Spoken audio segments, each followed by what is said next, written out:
ये character basically मेरे पास नहीं था, हमारी एक दो और लीडिंग एक्ट्रेसेस हैं उनके पास था ये कैरेक्टर। और मैंने सिर्फ तुम कंप्लीट किया था, फिर उसके बाद मैंने एक ब्रेक लिया था। आई वाज लाइक कि चलो अब मुझे थोड़ा ब्रेक लेना है, बिकॉज आप इतना काम कर रहे थे तो थोड़ा ब्रेक भी ज़रूरी है। उसके बाद फिर मुझे असद भाई ने एक और स्क्रिप्ट भेजा था जो कर रहे थे, उन्होंने डायरेक्ट करना था, क्या नाम है उनका, एक डायरेक्टर है, खैर वो डायरेक्ट कर रहे थे। ठीक तो है। मैंने वो स्टोरी सुनी, तो वो स्टोरी मुझे लगा कि मैंने ऐसा सेम कैरेक्टर ऑलरेडी किया हुआ है। ठीक है। तो वो स्टोरी कुछ बहुत सिमिलर थी, तो मैंने कहा कि मैं ये तो नहीं कर पाऊंगी। तो उन्होंने कहा चलो अच्छा ठीक है। फिर उसके बाद मैरी बाजी ने नेक्स्ट डे मुझे ये वाला स्क्रिप्ट भेजा। So of course आप बात कर रहे हो असद कुरैशी की, सेवन स्काई सेवन स्काई की। बिल्कुल। फिर उनकी जो प्रोडक्शन हेड है मैरी बाजी, उन्होंने मुझे फिर ये स्क्रिप्ट भेजा। तो मैंने ये स्टोरी ऑलरेडी सुनी हुई थी और किसी और एक्ट्रेस जो कर रही थी उनके थ्रू सुनी हुई थी कि किस तरह का प्रोजेक्ट हो रहा है और मे बी मैं करूँ। तो मैंने कहा अच्छी स्टोरी है, चलो ठीक है, बट इतना मुझे पता नहीं था। खैर, तो उसमें उस वक्त लीड पे भी और एक्टर थे, दानिश तैमूर कर रहे थे। अच्छा, या right up Danish is Ali, बिल्कुल ऐसे बैठता उन पे जाके। ओके। फिर दानिश का कुछ आई डोंट नो, कुछ उन्हें स्क्रिप्ट समझ नहीं आया क्या हुआ, फिर उन्होंने वो छोड़ दिया। फिर जब मेरे पास स्क्रिप्ट आया तो मैंने मैरी बाजी से कहा कि मुझे स्क्रिप्ट भेजने, मैं पढ़ूंगी। उन्होंने कहा बहुत अच्छी लड़की है और स्ट्रॉन्ग लड़की है और स्ट्रॉन्ग लड़की है और डिफरेंट कैरेक्टर है। मैंने कहा मैंने उनसे कहा, मैंने कहा वैसा कैरेक्टर नहीं होना चाहिए जैसे मैं करती भी आ रही हूँ बहुत सारे। लेकिन खैर मैंने जब सियानी किया था तो वो तो खैर बहुत ही कुछ ऑपोजिट था। तो उन्होंने कहा कि एक डिफरेंट कैरेक्टर है, कर लो, तुम पढ़ लो, तुम्हें अच्छा नहीं लगे तुम मत करना। मैंने कहा चलो ठीक है। तो मैंने फिर उनसे कोई, उन्होंने मुझे 8 और मे बी 10 एपिसोड्स भेजे। तो उन्होंने मुझे व्हाट्सएप किया और फिर मैं वो पढ़ती रही। मैं लाहौर जाना था मुझे, तो मैंने वो फ्लाइट में वो मैंने सारे पढ़े और उसके बाद मैं वापस आई। तो मुझे अच्छा लगा क्योंकि शुरू में बड़ी वो लड़की बेसिकली वो शादी के बाद जैसी होगी वो शुरू में वैसी थी ही नहीं। सो शुरू में मेरी क्यूरियोसिटी और मेरी एक्साइटमेंट इसलिए थी क्योंकि वो जो फैमिली में एक अटैचमेंट दिखाई है ना सबके भाई के साथ और अम्मा के साथ, एक थोड़ा सा डर भी है कि अम्मा के सामने ये वाली बात नहीं करनी है, और अगर करनी है तो फिर भाई से जाके कर लो। भाभी के साथ रिलेशनशिप बहुत अच्छा दिखाया है। तो फिर मुझे लगा कि नहीं ये बड़ी अच्छी स्टोरी है। फिर वो जो हमेशा से होता है कि लड़के को दिखाते हैं कि वो जो है ना लड़की के प्यार में कुछ भी कर लेता है। हीरोज को ये दिखाया जाता है कि वो उसके पीछे उसने घर छोड़ दिया और पता नहीं क्या। तो वो मुझे लगा कि चलो लड़कियां भी प्यार कर सकती हैं, क्यों नहीं कर सकती। और डिफरेंट लगा, और डिफरेंट मुझे लगा। तो खैर मुझे आगे ये नहीं पता था कि इतना, तो मुझे ये पता था कि लड़के का जो कैरेक्टर है वो थोड़ा नेगेटिव कैरेक्टर है, वो थोड़ा नेगेटिव था। फिर मैंने 10 एपिसोड्स पढ़े, उसके बाद मैंने कहा हाँ अच्छा है, कर सकती हूँ, थोड़ा डिफरेंट है। और मैं किसी से प्यार कर रही हूँ, असरा किसी से प्यार करी, तो मुझे थोड़ा कुछ डिफरेंट करने को मिलेगा मे बी। फिर मैरी बाजी ने मुझे कॉल की, उन्होंने कहा अब डायरेक्टर तुम्हें कॉल करेंगे और फिर वो ब्रीफ करेंगे। तो मैंने उनसे कहा मुझे बाकी के एपिसोड्स भी भेज दो। तो उन्होंने कहा वो अभी लिखे जा रहे हैं, अभी वो कंप्लीट नहीं हुए हैं, लेकिन ऐसे ऐसे स्टोरी है और लड़का थोड़ा सा बीच में वो थोड़ा नेगेटिव हो जाएगा और शक करेगा। मेरी बाजी थोड़ा तो खैर उन्होंने कहा थोड़ा शक करेगा। और मैंने कहा अच्छा ठीक है। फिर डायरेक्टर से बात हुई तो उन्होंने मुझे कहा कि दानिश करा था, तो अभी दानिश का कुछ है हमारे साथ, मतलब ऐसा कुछ नहीं है, मतलब उसकी कुछ डेट्स और वो कोई और प्रोजेक्ट कर रहे थे। तो उन्होंने कहा कि अब भी है मुनीब करेंगे। मैंने कहा अच्छा चलें, मेरा फर्स्ट एक्सपीरियंस था मुनीब के साथ भी। मैंने कहा चलो ठीक है।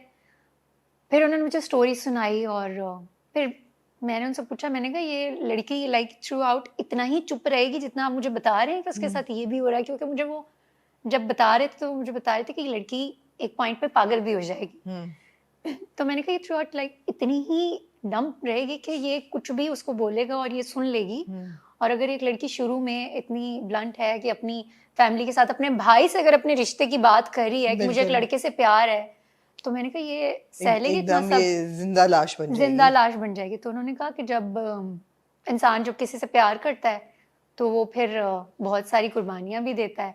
तो असरा शुरू से ही उनकी जो अम्मा है असरा की, उनका प्रेशर थोड़ा ज्यादा रहा है और उन्होंने उसको शुरू से सिखाया ये कि वो भाई जो है वो जरा मॉडर्न है, वो जरा आजकल के हैं। तो वो कहते हैं कि नहीं, आप इंसान का खुश होना ज्यादा जरूरी है। अम्मा कहती हैं कि रिश्ता चलना जरूरी है, वो किस तरह से चलता है उससे फर्क नहीं पड़ता। तो ये हमारी सोसाइटी की एक साइड ये है। तो उन्होंने कहा मुझे ये दिखाना है, और तुम छोड़कर जब घर जाओगी वापस कि मैं इस मर्द के साथ या इस आदमी के साथ नहीं रहूंगी, तो तुम्हारी अम्मा तुम्हें वापस भेजेंगी, कि तुम्हें वापस जाना पड़ेगा क्योंकि मेरी इज्जत का सवाल है। ऑब्वियसली पेरेंट्स से बढ़ के तो कुछ नहीं होता, तो फिर तुम क्या करोगी अगर इस तरह की कोई सिचुएशन होगी? तुम जाओगी वापस अम्मा के लिए, और अम्मा जब बीमार हो जाती उन्हें देख के। मैंने कहा अच्छा चलें ठीक है। तो खैर ये हुआ, और फिर और जंजीबील का स्क्रिप्ट था, जंजीबील का स्क्रिप्ट था। स्क्रिप्ट बहुत सारा रीराइट भी हुआ है बीच में। कुछ सीन्स थे जो मैंने और मुनीब ने भी कुछ सीन्स वहाँ बैठ के, खैर डायरेक्टर की बहुत ज़्यादा हमारे उनकी इनपुट थी। उन्होंने वहाँ बैठ के बहुत सारी चीज़ें, मुनीब की बहुत ज़्यादा टॉक्सिक साइड दिखाई दी थी। वो तो हमने अभी उसको थोड़ा सा ना कूल डाउन किया कि अभी कूल डाउन है, अभी ये किया हुआ जो हमने रीराइट किया है। मैं अपना तो खैर नहीं कहूंगी, बिकॉज मुझे तो थोड़ा सा भी होता था और मैं जाती थी, सर ये देखिए इसके साथ ये कर रहा है, ये सही है। तो वो कहते थे कि नहीं ये इतना है लेकिन मैं इसको कम कर दूंगा। जैसे एक सीन था वो जिसमें जूते उतार रही है उसके, मुझे लगता है कि वो एक ना दिखाने वाली चीज थी, लेकिन क्योंकि वो प्रोजेक्ट एक स्टोरी ही उस तरह से लेकर चल रहे हैं, तो वो फिर उन्होंने जब दिखाया तो मैंने कहा अभी ये करना है, मतलब ऐसे।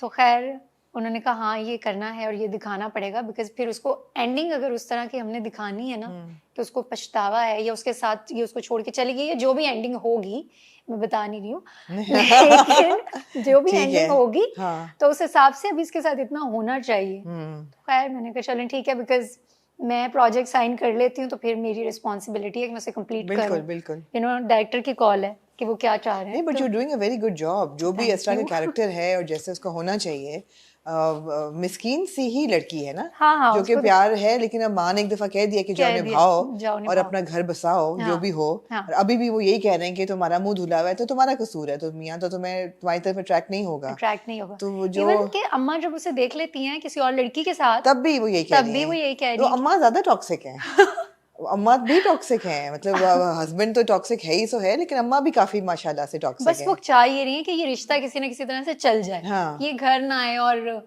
एक ही बेटी है तो मे भी उन्हें लग रहा है कि वो। अनमोल, व्हाई डू यू थिंक कि शिद्दत जैसे ड्रामे होते हैं जिसमें दिखाया जाता है कि मर्द इतना जुल्म कर रहा है, और यहाँ पे इमोशनल अब्यूज की बात है, बिकॉज वो ये कहती भी है कि अच्छा मारता तो नहीं है, कभी हाथ नहीं उठाया, तो ये इमोशनल और मेंटल अब्यूज है। ऐसे ड्रामे क्यों इतने पॉपुलर होते हैं, इनकी रेटिंग्स क्यों आती हैं? मेरा अपना ड्रामा भी रेटिंग आ रहा है, मैं कैसे बोलूं बट नहीं तो अच्छी बात है, रेटिंग आ रही है, लोग देख रहे हैं, मगर व्हाई डू यू थिंक कि लोग इतना एंजॉय करते हैं ऐसे ड्रामों को? देखें अगर रेटिंग ना आए ना तो हमारे यहाँ इस तरह के प्रोजेक्ट्स बनना बंद हो जाएं। ये हमारी जब पहले भी बात हुई थी, मैंने आपसे कहा था कि जो एंटी हीरो दिखाते हैं हमारे वो ड्रामास हिट क्यों होते हैं, बिकॉज ऑडियंस वो देख रही है और ऑडियंस वो देखना चाहती है। मगर क्यों देखना चाहती है?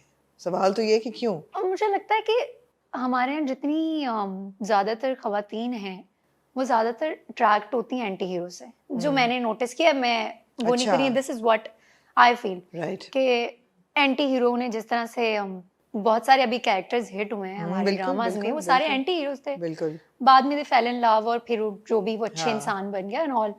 बट मुनीब का जो कैरेक्टर है वो तो एंटी हीरो भी नहीं है, वो तो एक टोटली पता नहीं डिफरेंट पर्सनैलिटी है। तो अब वो भी ऑडियंस देख रहे हैं। अब वो ऑडियंस क्यों देख रहे हैं ये I don't know, but maybe entertainment के हिसाब से जवाब के people women are attracted to anti heroes ज्यादा in real life. That's what I feel, या बिकॉज क्योंकि ड्रामास इस तरह के जब भी बनते हैं वो हमेशा हिट होते हैं। और अगर आप एक सीधी सीधी लव स्टोरी दिखा दें ना ड्रामे में बना के, सीधी सीधी एज इन कि आप चलें एक लड़का है एक लड़की है, उसको प्यार हो गया, चलो फैमिली में थोड़ी सी प्रॉब्लम थी and now they are happy और उनकी शादी हो गई है, जो भी। मुझे लगता है कि वो लोग इतना इंटरेस्ट लेके नहीं देखेंगे, नहीं करते, क्योंकि हमारे पास अब कंटेंट हमारे पास कम है। आप दूसरी अगर देखें दूसरी जगह, दूसरी कंट्रीज से, हॉलीवुड से, बॉलीवुड से, तो उनके पास इतना OTT का कंटेंट इतना ज़्यादा है कि हमारे पास अगर कुछ डिफरेंट नहीं आ रहा ना तो ऑडियंस नहीं देख रहे। तो उसकी वजह से मुझे लगता है फिर प्रोड्यूसर्स एक प्रोजेक्ट बनाते हैं एक स्टोरी पे, और वो अगर चल जाता है तो फिर उस स्टोरी पे मुझे लगता है कि डिफरेंट चैनल्स उस स्टोरी को चला रहे होते हैं और रेटिंग आ रही होती है। ऐसा ही है। और लव ट्रायंगल तो जरूर ही लव चलता है, ट्रायंगल तो ट्रायंगल तो बहुत खैर ही चलता है। बहुत चलता है, ये सब कुछ बिल्कुल सही बात है। अनमोल, मजा आता है आजकल इंडस्ट्री में काम करके?